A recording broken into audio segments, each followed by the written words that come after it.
안녕하세요. 스튜디오샤 수학? 희서입니다. 네, 오늘은 저희가 과외 이야기를 한번 해보려고 하는데요. 못 보던 특별 게스트가 오셨어요. 자기소개 한번 해주시죠. 네, 안녕하세요. 저는 이제 갓생약국 8화에 나왔었고 대학교 1학년 때부터 과외를 좀 많이 하다가 미래탐구 목동에서 강의를 수강하고 있는 국어강사 심지현입니다. 만나서 반갑습니다. 와, 오늘 무려 국어교육과 국어 국어강사. 선생님, 국어의 날이네. 우선 얘기를 본격적으로 들어가기 전에 우리가 얼마나 해봤고 얼마나 받아봤냐, 얼마나 받아보셨어요? 저 받아보지는 않았고 이제 한 걸로 기준으로는 거의 매년 한 10명 이상씩 한 4년 동안 그렇게 쭉 와. 했었던 것 같아요. 매년 10명. 매년 10명 어떡하지? 언니는?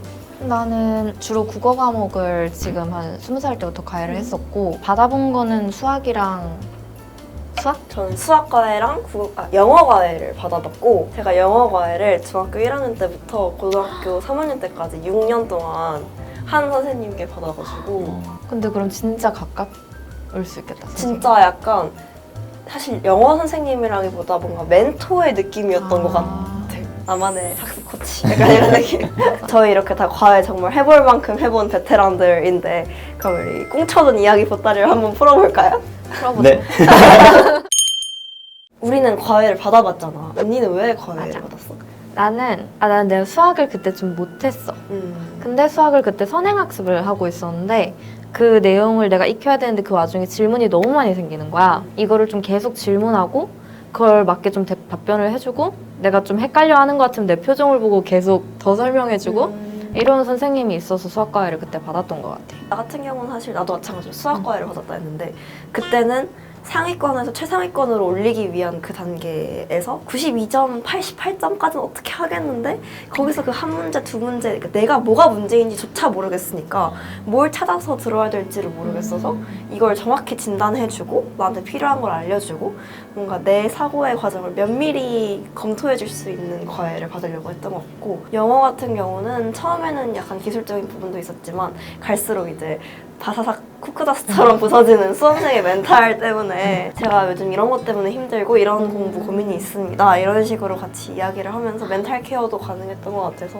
아무래도 이제 과외 장점이 이제 두 분 얘기해 주신 것처럼 완전히 이제 얘한테 맞춰서 이제 모든 수업 내용이 이제 진행이 되니까 뭐 이 학생이 잘하는 거면은 어려운 것도 그냥 넘어갈 수가 있고, 그 질문하는 데서 솔직히 이제 학원 막 대형함이 이제 수업 쭉 있으면 이제 거기다 손 번쩍 들고 이제 저 이거 잘 모르겠는데요. 이거 쉽지 않죠. 선생님들은 이제 하라고 하시지만 그게 쉽지가 않은데 좀 현강에서 질문하려면 또 끝나고 줄 서야 되잖아요. 네, 그럼 모르는 거 물어보기가 좀 더 편한 게 저는 그 어플로 구했는데 근데 제가 반수 전에 과외를 했어가지고 그 친구한테 미안한데 나도 그래서 미안하다고 밥 맛있는 거 사주고. 저 첫 과에는 지인 소개였던 것 같고 거의 동시에 어플로 구했었어서 운이 좋게도 초보 과외 선생님 치고 두 개의 경력이 한꺼번에 생겨버린 꼴이 됐고, 실제로 그 학생들이 좀 성적이 많이 올랐어서. 저는 첫 과외를 대학교 들어가기 전부터 했었는데 네? 제가 수능을 하나 틀렸는데 이게 막 소문이 나버린 거예요. 줄을 섰구나.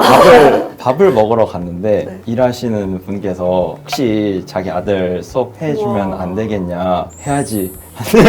얼굴 알아보신 거예요? 네, 그러니까 제가 이제 학교 근처 기숙사 살았어가지고 맨날 뭐 밥 먹는 데가 어느 정도 좀 정해져 있으니까 대충 알고 있는 상태였는데 우와. 이제 그런 얘기를 들으니까 얼떨결에 이제 저는 많이 봐야 된다고 생각합니다.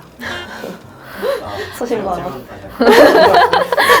근데 왜냐면 내가 가고 싶은 대학교가 있으면 그 대학교를 다니는 선생님과 수업을 하는 게 나도 동기부여가 되고, 내가 이 대학교를 다니는 선생님 얘기를 들으면서 약간 기대감도 차오르고 어떤 내가 원하는 결과가 있으면 그 결과를 더 뛰어넘은 사람한테서 얻어갈 게 또 더 많을 수 있다고 생각하기 때문에 다정함, 친절함보다도 그런 능력이나 아니 이 사람이 그동안 가르쳐왔던 실적, 그걸 많이 보는 게 중요하다고 생각해요. 저는 약간 딱히 학력보다는 내 목적에 맞는 과외를 구하는 게 맞다고 생각을 해서, 본인이 하는 것보다 가르치는 걸 더 잘하는 사람이 있잖아요. 실력을 향상시키고 싶다, 그럼 전문 과외 선생님을 찾아간다던가, 아니면 내가 내 언니가 얘기한 것처럼 수시로 대학 가고 싶다. 그럼 우리 학교에서 수시로 서울대를 간 선배를 찾는다던가 이런 식으로 뭔가 목적에 맞게 하는 게 학력보다도 더 중요하다고 생각해요. 저 이제 경영학과잖아요. 네. 이제 국어 관련돼서 솔직히 굉장한 이제 깊이가 잘 없는데 그래서 오히려 조금 호응이 좋았었거든요. 그러니까 국어만 공부를 하는 이 선생님 입장에서는 되게 이제 알 수 있고 당연한 내용인데 그러니까 학생 입장에서 이 시험을 볼 때 이 시험은 딱 여기까지만 공부를 해야 된다는 그 선을 그어주는 건 어쨌든 이 시험을 잘 본 사람이 할 수 그렇죠. 있는 거니까 좋은 것 같아요. 왜냐면 제가 지금 고시가를 배우고 있는데 학교에서 과외생한테 전수한다면 과외생이 얼마나 머리를 쥐어뜯을까. 내가 과외 처음 했을 때는 그때 수능 점수가 지금 봤을 때 수능 점수보다 더 높겠지만 지금이 더 애들이 뭘 헷갈려하고 이런 게 더 나한테 잘 다가오니까 또 그것도 맞는 것 같기도 하고. 경력은 중요한 것 같은데. 경력은 되게 중요하지. 근데 이게 내가 20살 때부터 해보니까 그 장단점이 다 있는 것 같아요. 처음 음. 해보는 분은 그 수능에 대한 방금 본 사람으로 그게 더 생생할 수 있고 약간 더 열정이 넘칠 사실 나도 경력이 더 중요하다고 생각해요. 경력이 적으면 그 편차가 되게 커지는 것 같아요. 아. 정말 좋은 선생님이랑 이제 정말 아. 이제 좀 안 좋은 선생님도 나올 수도 있는데 맞아 맞아. 목적에 따라 갈리는데 웬만하면 그래도 경력은 정말 중요하지 않을까 싶어요. 그럼 그거 확실하게 있습니다. 학생의 길을 좀 꺾는 그런 선생님.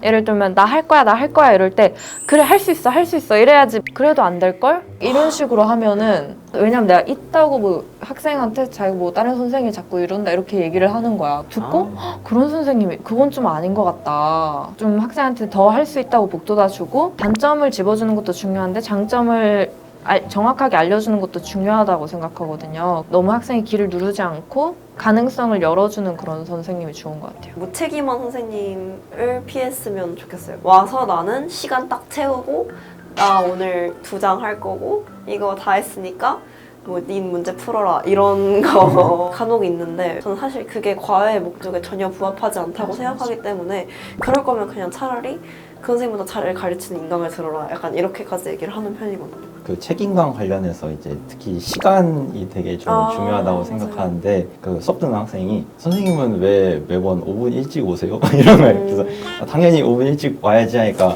자기 원래 선생님은 막 원래 한 10분씩 그냥 늦고 막 이제 이래서 그냥 그게 당연한 줄 알았다. 왜냐면 또 이제 그 학생은 이제 그 선생님한테만 수업을 들었으니까 얘기 들어보면 뭐 술 냄새 나는 선생님 막 있었다 하고 특히 이제 새내기 때 마시고 그냥 모르겠다 하고 막 애들 다 알잖아요. 그렇죠. 이제 선생님 얼굴이 왠지 빨개져 있고 뭔가 말을 하는데 이제 딸꾹딸꾹거리고 이제 그런 거는 좀 이제 안 하는 선생님을 만나는 게 좋지 않나 싶어요. 진짜 아찔한데. 가위가 안 들면 가위를 바꿔야 돼요.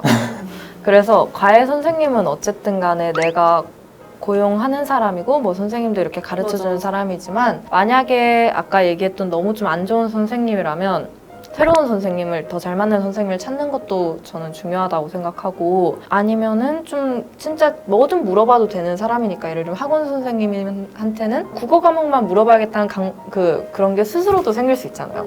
그래가지고 나중에 뭐 고등학교 때 내가 이런 게 고민인데 어떻게 해야 될까 이런 질문도 그냥 편하게 해도 되고 하니까 질문도 많이 하고 되게 마음이 여린 친구들은 선생님이 이걸 막 가르쳐주고 있는데 내가 이해가 안 되면은 그냥 잘 모르겠는데 이러고 그냥 넘어가 버리는 경우도 있으니까 그럴 때는 한 번 더 설명해 달라고 얘기한다던가 딱 제가 하고 싶은 말인데 자기의 상태를 정확하게 전달하는 게 가장 중요하다고 생각해요.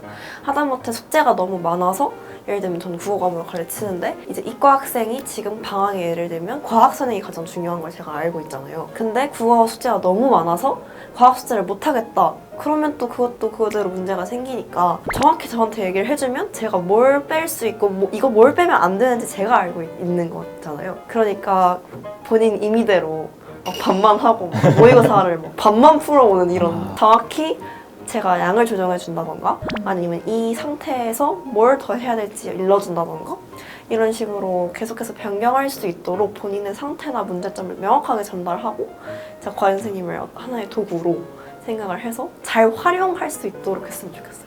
저는 이제 질문을 좀 되게 구체적으로 하라고 얘기를 많이 하거든요. 그러니까 뭐 이 문제를 모르겠어요가 아니라 그 이 문제 이선지에 저는 이런 생각을 했는데 이 생각이 왜 틀렸는지 모르겠어요. 맞아.